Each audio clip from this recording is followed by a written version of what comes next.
Chapter 1, The Greater Religion. To begin, we shall be discussing a matter of great importance. We shall be discussing the greater religion, which is an aspect of this work in which many of you will be directly involved in time. Developing knowledge is a major theme in all of our discussions. Knowledge, relationships and communication permeate all true activity, true development and true progress. They give rise to your spiritual nature and destiny. They call upon your relationship with God, though there are also many practical aspects of life to which they must be continually applied. Because you have been sent here for a purpose, and not only for your own development, your contribution to the world is a primary factor. As you receive, you must give, and this continues within this world and beyond. This procedure is occurring in all worlds, not just this one. Therefore, the plan of God must account for the needs of many different kinds of beings in many different kinds of environments. How does the greater religion relate to you, who are preoccupied with human affairs in this one world? It is directly relevant for 3 reasons. First, you are not entirely human. You have not made your major developments only in this world. What you have accumulated in knowledge accounts not only for your human existence, but for your non-human existence as well. Therefore, to reclaim knowledge is to reclaim these vital memories. They are not memories of personal traumas or historical events. They are memories of relationships that have been established in truth. Therefore, if you are to reclaim what your knowledge actually is, then you must be prepared to experience this aspect of yourself, or you will never be able to integrate what you are experiencing into human life. Otherwise, your acquisition, or shall we say reclamation, of knowledge would be increasingly alienating to you. You will feel increasing estrangement from the world, and this is not our purpose. Therefore, you must accept your humanity, and you must accept your place in the greater order as well. Only in this way can you fully integrate yourself here, serving this world in its own needs, and yet maintaining a greater perspective which is lacking here. The second reason that the greater religion is relevant to you is that your world is emerging into the greater community of worlds. This is the great transition that we have spoken of so often. It is such a great transition that you cannot imagine its consequences or how much it will affect your thinking and your worldly activities. The third reason is that you need a larger perspective to comprehend the work of God. God is not human. God does not think like a human. God is not made in your image. God has no image. The source of all life accounts for all life. Think not that God is preoccupied with your life to the exclusion of other life. To begin to approach the wisdom of God, which is the knowledge of God, of which you maintain a small but vital part, you must begin to have a larger perspective of life itself. The evolution of humanity is only an aspect of life itself. You cannot know the whole from an aspect only. Human life does not mirror all life, and yet the reflection of all life is within you. Therefore, religion, which in reality is the experience of the presence of God and your relationship with God, must account for the greater aspects of life. This is so important for your being human as well, for to be really human, you must have this perspective. You cannot have perspective if being human is all that you are. Being human is very contradictory in many aspects. It is a very self-absorbed and adolescent state. If you are to understand and appreciate the nature of those whom God has sent to help you, then in time you will begin to share their perspective and see what evolution means on a larger scale. Then you will begin to understand your duties and know what growth means here on earth. People have so often set ultimate goals for their spiritual growth and have attempted to live by them. Very presumptuous and damaging this is, for failure is inevitable. It is not in the plan that you should fail by overshooting your true goals in life. Many of you have felt a desire for union with the divine, as well as a desire to serve a greater purpose.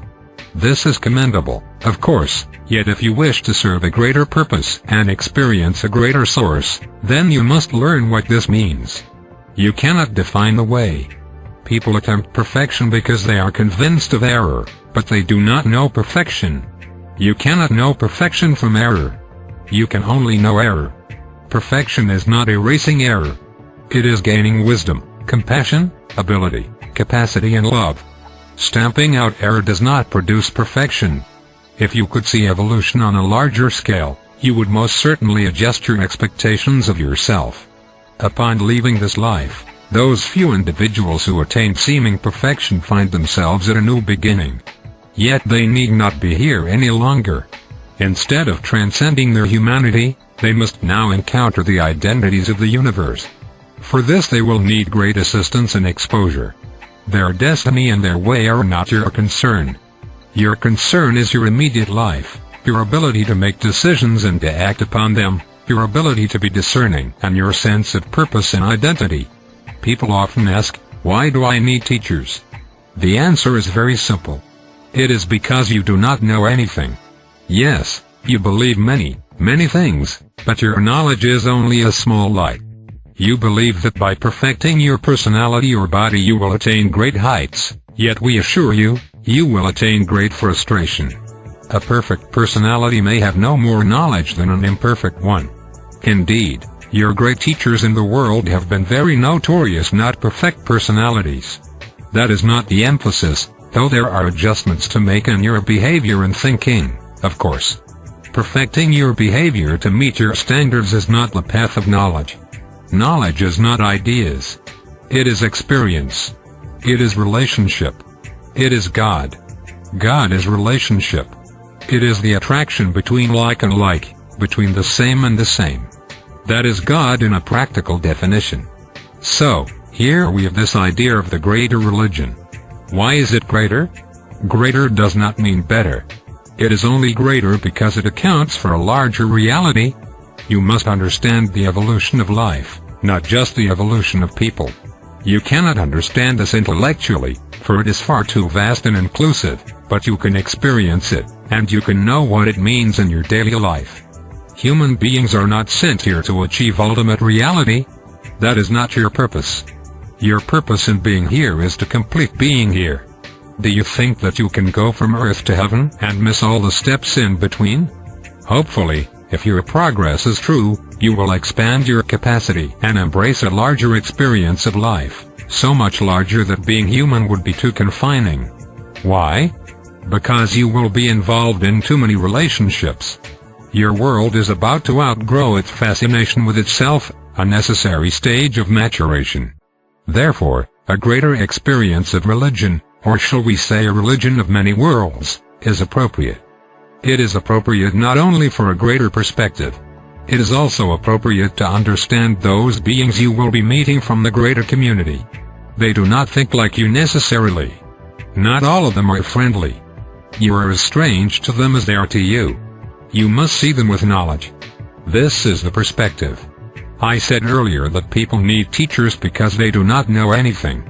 Some people need teachers but would never allow their presence to be known. For others it would be best if their teachers were never known. Yet, all have teachers. You can barely generate enough energy to get through life, let alone elevate yourself within it. You must have assistance. Accepting this fact is so important and will give you such a sense of support, grace and appreciation. It also means that you have a purpose that is important and that you do not know everything. It is true that knowledge must be gained through experience. An intellectual pursuit it is not. Your intellect was not created to comprehend the universe. It was created to negotiate the particulars of your physical life, in which it has become fairly sophisticated. Yet, it cannot appreciate what is felt and what is known. Therefore, do not use this capacity inappropriately. It has its true application, and a useful one at that. Yet, you must seek a different approach. Our work, then, is religious in nature because it deals with God. It deals with a greater life. In this world you cannot approach the greatest life. You can only approach a greater life. You must go through the stages of evolution. You cannot skip them all. You cannot. If this can be comprehended now, then you will be able to recognize what needs to be done, what can be done and what cannot be done. You will see your true involvement and your true requirements, without placing impossible burdens upon your shoulders. This is very important. With impossible burdens you will not even recognize what is essential, and that will produce failure, which will compound your agony. We do not expect perfect behavior. But we cannot help you very effectively if you are insisting absolutely ridiculous accomplishments of yourselves. There are greater beings than you to run the universe. Therefore, the work to come for you will deal with experiencing God's work within the present religious traditions, both here and abroad. Why is this important? It is not merely fascinating to the mind. It is important because it stimulates contact with your spiritual family, both here and abroad. It regenerates ancient memories that are so essential to your experience of continuance, wholeness and inclusion in life. People are always seeking their spiritual family. They seek it in personal relationships. They seek it in political causes and in religious causes. They seek it in peace, and they seek it in war. They do not know what they are seeking, but to be alone in this world is a terrible destiny. Yet, you are not alone. Before you came into this world, you were not alone, and those who were with you then are with you now. To regain this memory is to regain consciousness of life in the visible and life beyond. Then the barriers of illusions begin to fall away. Then you can begin to comprehend spiritual presence rather than feel it only. Then your perception becomes refined. If you were not in this world, it would be so much easier to make proper decisions. But you are here. You have taken on the natural inhabitancy of this world in a physical body, but the possibility of true perception still exists. In preparation of the events to come in the next 150 years and in preparation of the religions to come in the next 1 to 3,000 years, the greater community practices will be shared for your own development. They are not shared philosophically but given as practices. They are not generated only through intellectual speculation. They are initiatory for you to experience knowledge, spiritual presence and contact. These practices are ancient. Their purpose is to enable you to regain your ancient memories and to regain awareness of your true friends here in this world and your true friends elsewhere as well. From this will spring a much greater sense of purpose, and it is for this reason that these practices are shared. This is religious experience. Religious experience evolves and necessitates a growing point of view. If you read the history of your religion's unknown history, as brief as it is, you will see a development. You will begin to see a definite expansion, and thus it continues. The purpose of this is knowledge. There is no one to idolize. There are no heroes here. We remain invisible. You cannot worship us. In time you will understand the wisdom of this and why it is so essential in order for us to be effective. Even the great ones in your world who have gone so far and who contributed their knowledge did not seek to become idols of worship. It is their knowledge that has been neglected. People are afraid of knowledge, yet knowledge is the purpose. If you yearn for it, seek it. You cannot define it. You cannot predict the outcome. You seek it because it is natural for you to do so. For your knowledge contains the memory of your Creator, of your help and of your meaning in this world.